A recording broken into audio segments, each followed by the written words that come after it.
राधे। मैं doctor Poonam Virmani BMS MSc in counselling and spiritual health. आज मैं आपको जो 25 अक्टूबर 2022 से ग्रहण लगने वाला है उसके बारे में मैं कुछ आपको मेडिकली और स्पिरिचुअली बताना चाहूँगी कि प्रेग्नेंट लेडीज़ को और आम इंसान को इस ग्रहण में क्या क्या सावधानी लेनी चाहिए। जो ग्रहण है सूर्य ग्रहण, इस बार बाई चांस ऐसा है कि सूर्य ग्रहण अमावस को और इसी साल पूर्णिमा को 8 नवंबर को चंद्र ग्रहण भी है। और उसके बाद पूरे 5 साल कोई सूर्य ग्रहण नहीं है। उसके बाद 2027 में ही सूर्य ग्रहण है। लेकिन इस सूर्य ग्रहण में हमें क्या क्या प्रेग्नेंट लेडीज़ को क्या क्या प्रिकॉशंस लेनी चाहिए। एक तो प्रेग्नेंट लेडीज़ को घर से बाहर नहीं निकलना चाहिए और जहाँ भी जिस कमरे में भी वो बैठे हैं अच्छा रहे कि बाहर की रोशनी उस कमरे में नहीं आए। ना ही कोई वो इस तरह के काम करें जिससे उनको शारीरिक कष्ट हो या उनके शरीर पर कोई प्रभाव हो। जो भी वो कपड़े पहने, ढीले कपड़े पहने, कुश की अंगूठी डाल सकती हैं जिससे जो भी नेचर में नेगेटिव रेज हैं उनका प्रभाव उन पे आए।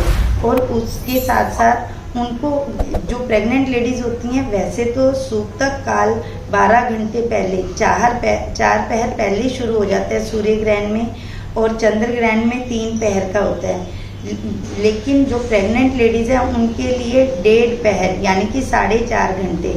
तो 25 अक्टूबर को 10 बजे से उनका प्रेग्नेंट लेडीज़ के लिए सूतक काल शुरू हो जाएगा जिसमें उनको परहेज करना है। उनको अपने पास चाकू, कैंची, ब्लेड, सुई जैसा कुछ भी नहीं रखना चाहिए। अगर प्रेग्नेंट लेडीज़ अपने पास नारियल, जो नारियल हम पूजा में काम लाते हैं वो नारियल या कुछ इस तरह का कि गाय के गोबर का उपला अपने पास रख लें तो जो भी नेगेटिव वाइब्स होती हैं, वाइब्रेशंस हैं सूर्य ग्रहण की, वो उनको उतना प्रभावित नहीं करेंगी।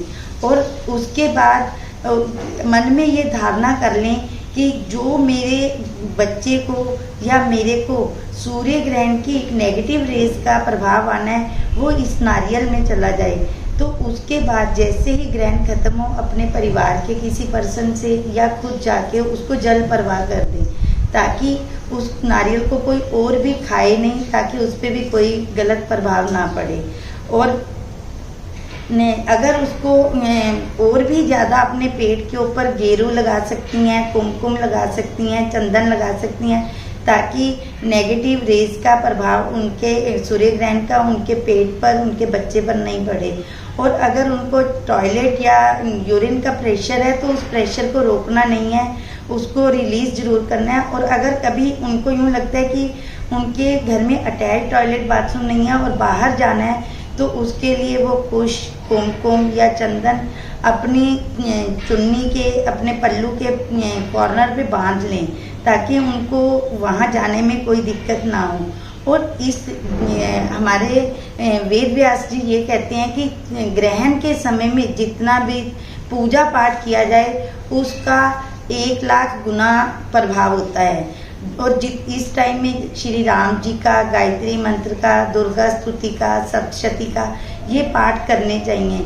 और अगर गंगा जल पास में रखा हो ग्रहण के समय में प्रेग्नेंट लेडीज़ ने या किसी आम पर्सन ने भी, तो गंगा जल पास में रखा हो तो उस पूजा पाठ का प्रभाव 10 लाख गुना हो जाता है।